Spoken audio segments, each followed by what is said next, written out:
This episode is brought to you by Lumina Growth Lab. At Lumina, we help professional learning and development companies who are struggling with predictable lead flow, a sniper approach to attracting the ideal clients, and a system that qualifies those leads so they can have a smoother sales process, finally have scalability, and ultimately take their business to the next level.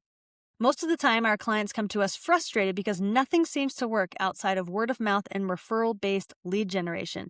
But with the right strategy and support, they're able to confidently add new channels of lead gen and a packed pipeline that creates sustainable revenue and year-over-year growth for cheaper than ever before because of the use of AI technologies. If that sounds like you or someone you know, connect with me on LinkedIn and I'd be happy to have a conversation with you about unlocking your business's potential. Now, let's dive into today's episode. Welcome to the Marketing Matrix, everyone. I'm your host, Lisanne Murphy, and today I am joined by Daniel Stewart. Daniel, thank you so much for coming on to the show today. Hey, Lisanne, it's an absolute pleasure to be a part of this. The best part of the week. How about that? The best part of the week. We haven't even started and he's already saying it's the best part of the week. Guys, I am so excited for you to hear Daniel's story and learn from him and what him and his family's business are doing in the world. I had an opportunity to meet Daniel recently, and he was so personable and so smart. And I was really just impressed with like his ability to connect so quickly and be really, really effective. And so I'm really excited for you to hear about his business and his background and story. So let me take a minute to introduce this powerhouse man, and then I'm going to let him take it away. So Daniel J. Stewart is an internationally recognized talent, team, and leadership development expert, known for advising C-suite executives at leading organizations such as JetBlue Airways, Lockheed Martin, and Kohl's department stores. As president of Stort Leadership and co-author of the award-winning Lead Now book, he empowers leaders worldwide to achieve transformative results. So again, guys, wherever you are, put your hands together, bring in Daniel Stewart for reals. Let's go. Daniel, thank you so much again for joining. Hey, my pleasure, and I can hear the clapping everywhere. So this is Yes, great. it is. It's like the flapping of butterfly wings. We're creating like a typhoon somewhere, I'm sure. Okay, so Daniel, for people that don't know you, give us a little bit of background. Like how did this desire to impact leaders, where did it start? And I want you to like go back to a unique moment, like not just like, well, I went to school here or there. Like for example, when my love for personal development started, I was like 22 and I was laid up with the flu at my grandma's house, my grandma and grandpa's house during Christmas. And I picked up a personal development book off of a shelf to just start reading it. And I wasn't into it at the time. And I read a book called Drive by Daniel Pink. And I fell in love. Something changed inside of me. Like to learn the difference between extrinsic and intrinsic motivation, like it shifted everything for me. And I soon became a devourer of anything I could get my hands on. It was professional development, leadership development, personal development, business books, like you name it. Like that's my genre of choice. People are like, don't you, well, what about easy reading? And I'm like, there is no such thing. Like that is the reading. So anyway, I want to know where did it all start for you? I know it's like in the blood. So I want to know where it really hit home for you. Yeah, so literally in the blood. And so I'm trying to figure out how to best frame it. So yeah, my dad had he studied organizational behavior at Michigan State, working on his PhD.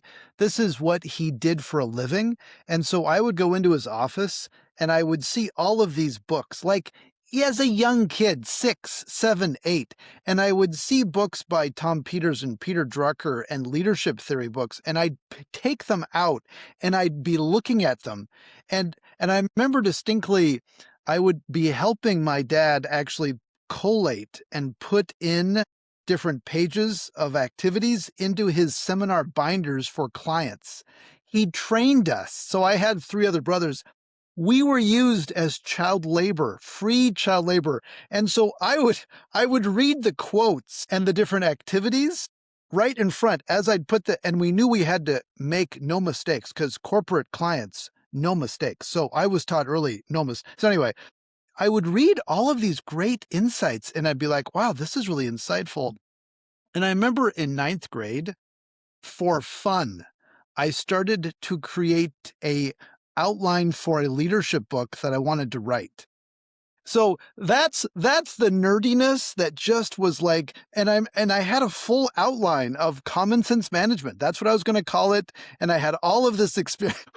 What other ninth grader does this? And I read Leadership and Self-Deception around ninth or 10th grade. One of the great Arbinger Institute, call out to them, great insights around teaching people to be people and not objects. And I was hooked. I will admit though, I did not intend to work with my dad. It was just the topics that just fascinated me and were just intuitive. That there you go. That there's I some love of the that. Okay. beginnings. So for you, it wasn't like you tripped into this world. You were literally you were brined in this world, born and Yes. brined, which I think is fascinating. So I'm curious.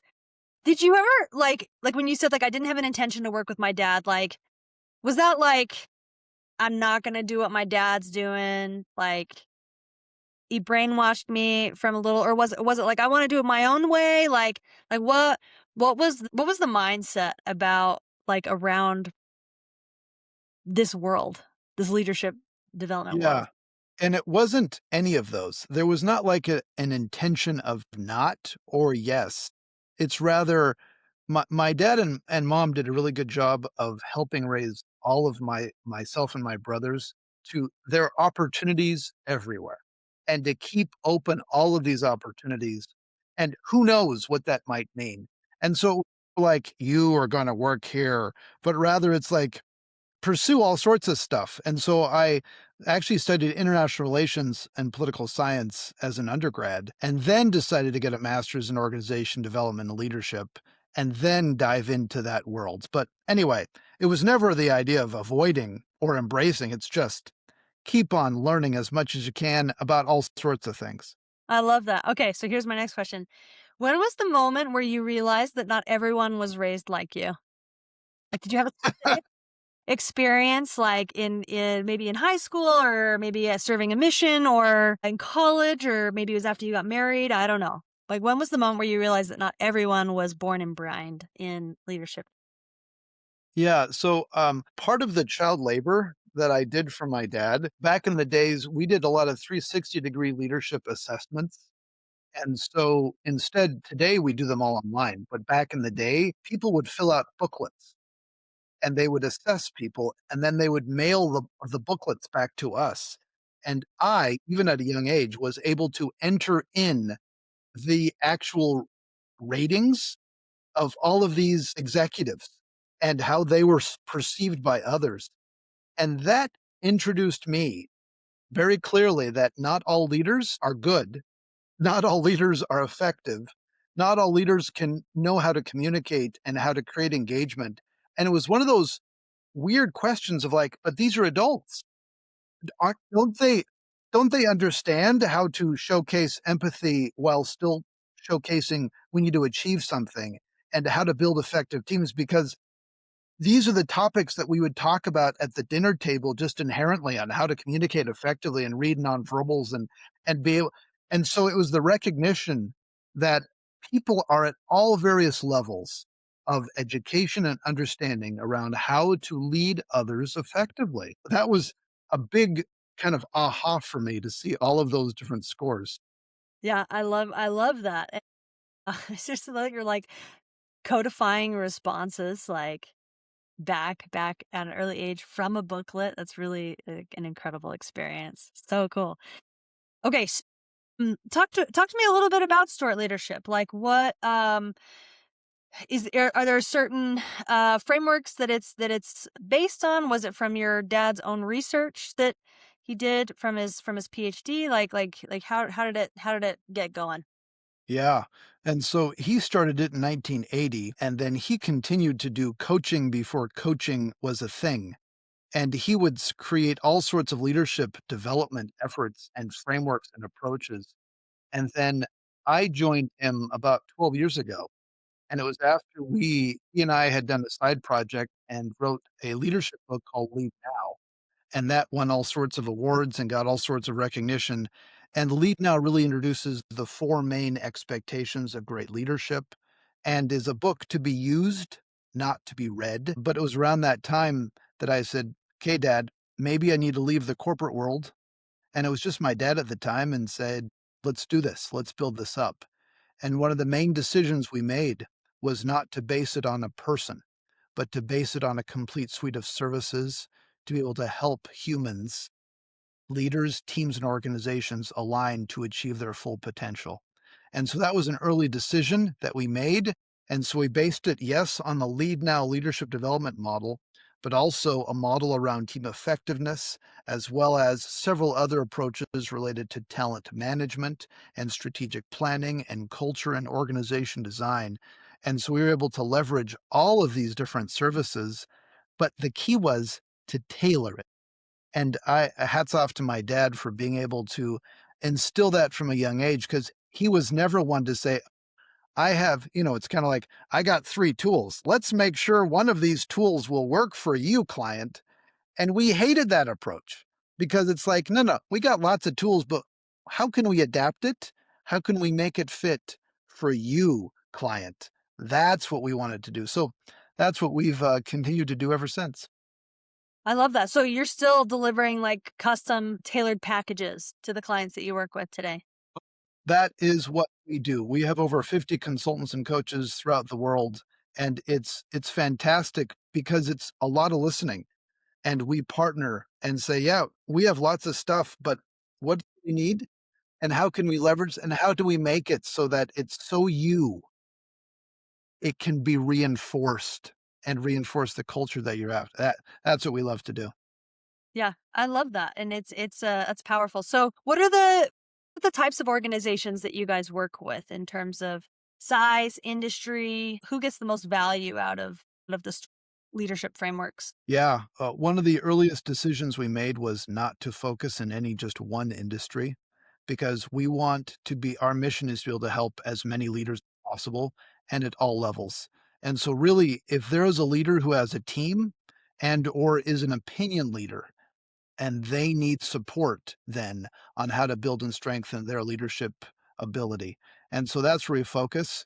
And I would say several years ago, we typically worked with companies small to mid-size to big. I mean, anywhere between 250 million in annual revenue up to about 4 billion, maybe 8 billion. We have a few clients bigger. But what's really been cool over the past 4 or 5 years, we have been getting more and more clients who are 5 million in revenue or 15 million or 30 or 50 or 100 million in revenue, annual revenue, because they care about their culture and they want to grow so that they can use the culture and the people as a competitive advantage. And they recognize the better they treat people, the more they're aligned with leaders, the more they develop, the more they sync their people up with strategy in collaborative ways, the farther they can go. And so more and more, we're working with smaller firms as well, which is just cool because, frankly, if an organization wants to grow and treats their people well and believe it's an important element, that's where we just partner. And anyway, it's fun to see the growth that can happen. That's so cool. How long does the company typically work with you? Uh, yeah, that is a good question. So it usually is like a few days or a month or 3 months or 6 months, but it usually becomes years because of long-term partnerships that we have. And it doesn't mean we're always actively doing a project necessarily with them. But one example is we do so much executive coaching work, and that usually is at least a 6 or 12 month engagement. Sometimes much longer. It just depends. Leadership programs can be a day or two or multi-month. It could be consulting efforts, can be multi-month as well, even years. It just will vary tremendously. And that's what we love because it's not based upon our needs. It's what makes sense and when and how for others. But we inevitably become the go-to partner for so much people challenges. Huh, that's so cool. So, with that much customization, like, how have you been able to scale successfully? Because, like, typically scaling is not in the customization, right? It's in the standardization. So, like, how have you been able to grow with that level of customization? Yeah. So we definitely try not to play in the commodity area. It's far more in the customization. And so as a result, to your point, we are very picky about finding the right people who have that mindset. And we have the business development role, VP of Client Solutions, which in my view is the most it's just incredibly valuable, that role, and very hard to find because I want people who are already consultants and coaches who know how to do this work, who have an eye for tailoring. They have just reached that point where they want to sell that work more than simply deliver it themselves. Hmm. And so then they can find and help develop solutions. We also have a two-person business development process where you have the BD person and then the consultant, and they partner with the client to be able to design early on and tailor what is needed for the client as well. So it's a high touch process, and it enables the client to really get what they need so that it's as customized as possible. That's awesome. So I'm very curious to know how AI is shifting the work that you do within your company, but also like, are you finding that it's shifting people's market attitude towards investing in their people? Because I mean, you talked Yeah. so clearly about like how like people know that the leaders know that by investing in their teams and in their culture, like that's going to be the biggest dividend. I think that AI is kind of throwing some mental wrenches in that for some people. So again, I'm curious, again, a two-pronged approach with AI. How are you using it internally within the business, but also how is it impacting people's market attitude towards consulting services like Stort Leadership? Yeah, absolutely. We are definitely using AI in dare I say, typical ways in terms of being able to draft things much faster, to be able to then brainstorm, to get more analysis. We've also created our own AI, and it's called Stewie, and it's an AI executive coach. That's right. So there's Stewie, and what we're finding is we can then adopt Stewie not only to help support human coaching and human facilitation and consulting, so that Stewie is available 24/7, confidential, etc.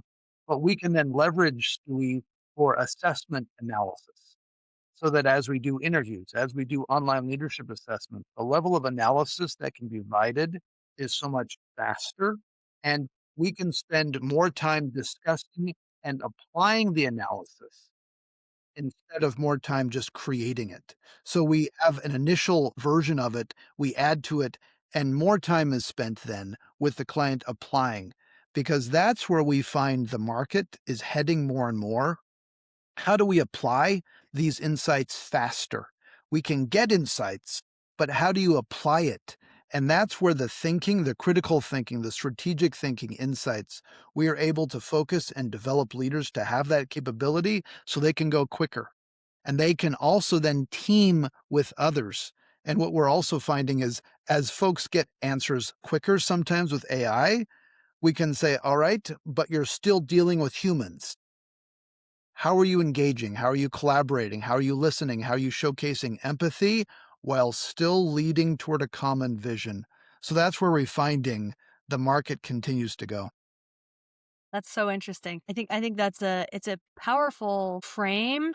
Um and I think it really kind of separates like the uniquely human aspects that need to remain in an organization for effectiveness. Yes? Would you say that? Absolutely. It's all based on that notion of people need to do people things the best, which are all related to empathy, relationship building, establishing trust, uniting people, and to leverage AI to help them get there, but continually looking at AI as kind of like an intern level of quality. You always then need to put your eyes on it and then work with the people and spend more of your time working and collaborating and strengthening, uniting the team and not less. I love that. That's so great. I love it. Okay, so we're coming up. We're in Q4. Welcome Q4, and I'm sure you're already being the president, looking forward to 2026. What are some big initiatives that Stewart Leadership has on the horizon for 2026? Yeah, so I just mentioned one, Stewie is going to be a big focus for us to be able to then augment our consulting analysis and capabilities. That's going to be key to be able to help support organizations. Another one is executive presence. This term around executive presence, it's getting a lot of press, a lot of attention to be able to help build people's ability to be looked upon with a sense of credibility and to define that in very practical terms. So we've developed a very clear framework and an online assessment as well as training and coaching. That is key. And what we're finding is people are latching on because it's such a nebulous concept. And yet, face to face and virtual, as well as for no matter who you are, how do you have and develop the strengths that you have so that you can show up as a stronger leader and be seen as a stronger leader to be more influential. So that is a large push. And it's interesting. I say push. It's not like we're necessarily saying you have to have this. No, it's the market saying how do we create leaders who have greater levels of credibility and influence? And we have fantastic ways of being able to solve that as well. And then, of course, how that integrates into change management efforts, into designing organizations and how to scale teams and unite them as well. So several different aspects combining, but that's where we're seeing a lot of attention. Okay, cool. So I have questions about both. So with Stewie, is that more of an internal tool for you guys, or like, or is that something that your clients are using as well to like get in the moment feedback and It's coaching? it's first and foremost based for clients so that they can then leverage that with any engagement they have with us, or they can leverage it on their own and integrate it with existing systems that they have too. So that's a fantastic tool for them. That's cool. So, and with using that, is that kind of like moving from like people aren't just like buying like a program package? Like, are they paying for like a subscription to be able to use that? And that's part of like a financial play for more recurring revenue, or Oh, sure. Absolutely. So it's a annual subscription that they can then use and it's pay by user, and we've been able to find a price point that's very reasonable so that it can be more of a volume play. We want to help as many leaders as possible. And what we find is current AIs, they don't always have the expertise nor the privacy that is needed. And so it provides that. that's really cool. I love that. Okay, so talking about executive presence. So, I actually have never heard that term before. So, tell me like where you say like it's an emerging thing. Is this like where is it coming from? And like from my understanding, like how you described it, it's basically like the energy you bring into a room when you walk in, like the I don't want to use word presence in the because that's what it is. But don't use Lisanne, the word in the definition, but so like what you're struggling with is exactly one of the challenges because people are like, "What is this?" And you can even drop the term executive, and it's just your presence. What are you? How do people what do they perceive from you? what are you? I like that. And so this is the beautiful thing because it starts getting at your brand and the sense of values and how they align with your actions. And what do you need to accomplish as you lead others? And intentional about it and addressing the strengths that you have. How do you leverage those strengths? Because we have a very strong point of view about this because decades ago, the whole idea of presence or executive presence was usually based on traits that you can't change. And inevitably, it was, some sort of male or you're tall or you have a suit on. That is just bunk. And so when we think of how we can leverage each of our strengths, no matter if we're introverted or extroverted, male or female, virtual, in person, what can we do to be able to then bring out these superpowers that we have, identify our leadership brand in very clear ways and make it intentional and connected to the strengths that we have and the needs of the situation to be able to accelerate growth within the organization. The last thing I'll say on this is it often is thought of as presentation skills as well, to be able to show up well as you're presenting to a group, and that's part of it. However, we're not just all in front of some sort of lectern giving some sort of public speech. More often than not, it's in a one on one conversation or a small group meeting. We need to be able to show up as our best self in those circumstances to connect best with each other so that we can unite and be vulnerable and to be able to accomplish really messy, hairy problems that we're all trying to deal with. Huh, interesting. Is the coaching around executive presence, is it more of like a pull from the organization they're requesting it, or is it kind of a push from you guys where it's like, no, like there's some education around like this is a problem that needs to be addressed. Like you need to care about this. Like is it more of a push or a pull? Yeah, so it is much more of a pull as we are asked as they find out, "Oh, you guys have possible answers? This is an issue that we are having." What we find is the educational piece is even labeling it, even identifying what the need is. Because sometimes they'll say, "We have an executive who is we don't know how she's gonna show up. I mean, she can be all over the place." And then we'll say, "What is her presence? What is that executive how do you describe the way that she interacts?" "Oh, that's executive." Yes, that's what we need to focus on. Okay, so it's a helpful label. And also, we find for emerging professionals as they're getting going in their careers or as they're diving into leadership roles as well. It's usually a request of we got to help these folks understand the expectations and how to show up, how to make decisions, how to inspire, and how to manage their emotions. And those are really the elements that we talk a lot about.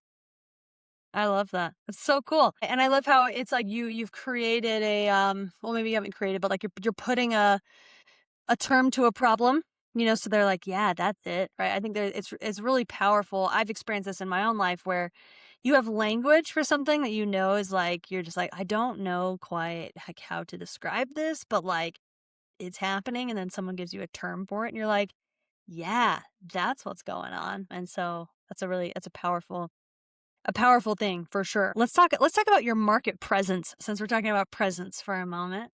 Sure.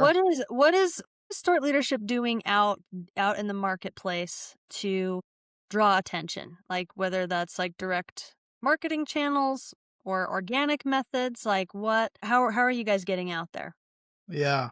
We spend a lot of time trying to understand where our clients spend their time, what they listen to, what they go to, and that continues to evolve and shift. We have built a fantastic website to be able to then encourage SEO and all sorts of organic search, as well as fantastic social presence to be able to create and cultivate content around pain points that people can then leverage and use.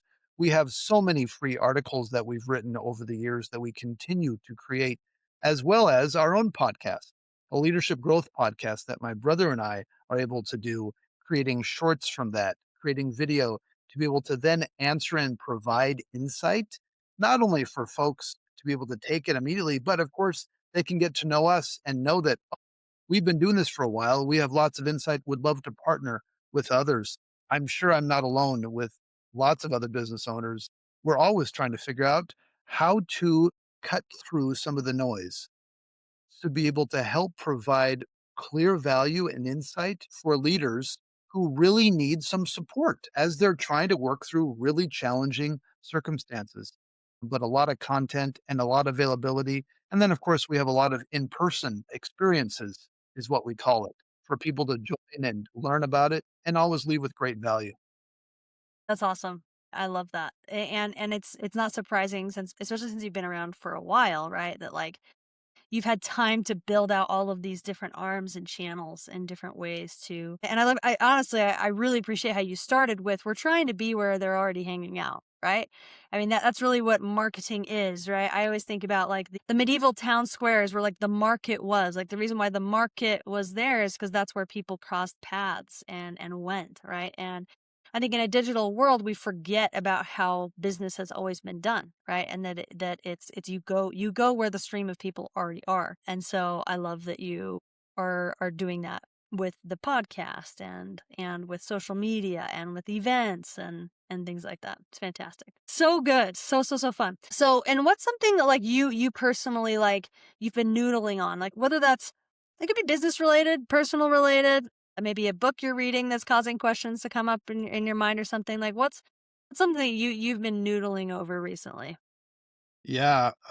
So the big nut that I'm continuing to try to figure out is how does AI impact SEO? This is the massive nut And if there's anybody out there that has figured this out, I welcome it. But this is a game changing thing to have seen all this year in terms of understanding visitors to a site and how to redirect people and how to be able to show up in places where people are becoming educated before they even get to our website. And those are all of the AIs out there to be able to figure out how to influence that in effective ways because people aren't necessarily Googling as much, they're AIing. And so they are looking to see, and that's a wonderful thing. It's wanting to help them recognize where is the AI getting this so that as they have additional insights and questions, they know who to reach out to.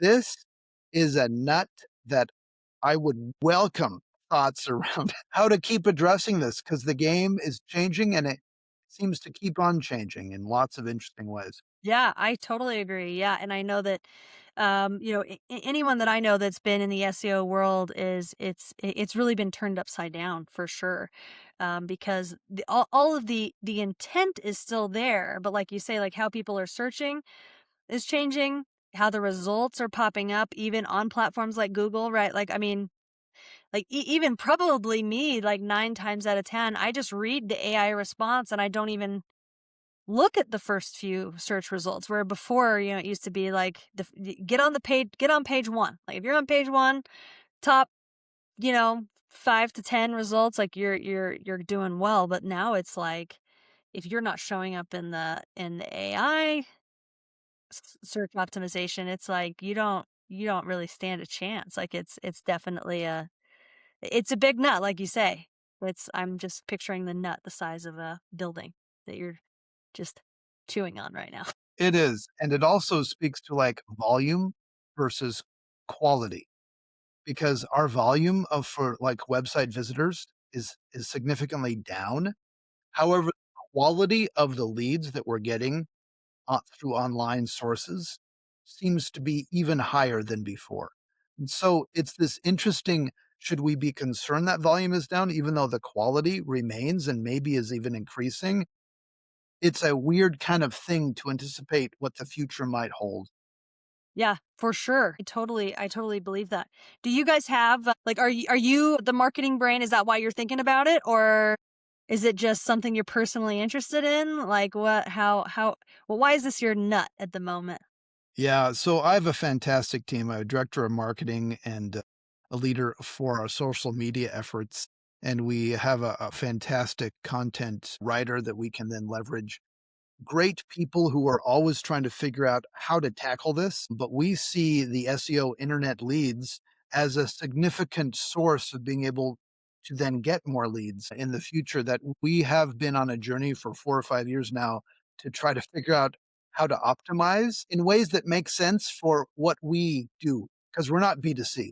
This is high levels of trust, B2B. And usually when people are reaching out, it's not for themselves to buy, it's for them as a member of the organization to be able to help us bring in. So it's a different animal, but yes, this is a collective thing that we're all noodling on. I love it. I love it. Yeah, and you're not you're definitely not alone in this, right? You're not the first guest to have that be the noodle of the hour. So you're in good company. And the fact that you're not the only one asking it shows it's a good question, but also that you're not behind, right? It's something that a lot of people are trying to figure out. So, Daniel, it has been so fun having you on the podcast today. An absolute joy to have your passion about your life and how you got into this and just your belief and your presence about how impactful Stort Leadership is in the organizations that you work with. And so I appreciate you sharing your background, the business, but also the impact that you are making in the world and in the organizations that hire you. So thank you so much for coming on the Marketing Matrix today. Hey, Lisanne, thank you very much for the invitation and great time here. So if people want to get in touch with Stewart Leadership or follow you or find your social channels or listen to your podcast, give us the details. How do people find you? Oh, yeah. Website, stortleadership.com. Please reach out at any point. There's forms you can fill out. We'll be able to reach out. If you want to contact me individually, Daniel at stortleadership.com is the best way of just emailing me. You can always follow me on my LinkedIn as well. And you can look for Stewart Leadership on Insta, on Facebook, on LinkedIn. Please follow, check us out. And of course, subscribe to our podcast, Leadership Growth Podcast, as my brother and I do it twice a month. And we have lots of great guests and talk about tips and tools to help leaders improve and get better. Lots of ways of reaching out. I love it. Well, thank you so much for sharing that, guys. I'm going to put those links in the episode notes below so you can click to them directly. So I hope, especially, I mean, if you're listening to this podcast, you like podcasts, give their podcast a follow and a listen. And again, thank you guys. We know that your time is valuable, so it means a lot that you choose to spend some time with us. So again, thank you wherever you are. Stay safe, have fun, and until next time on the Marketing Matrix.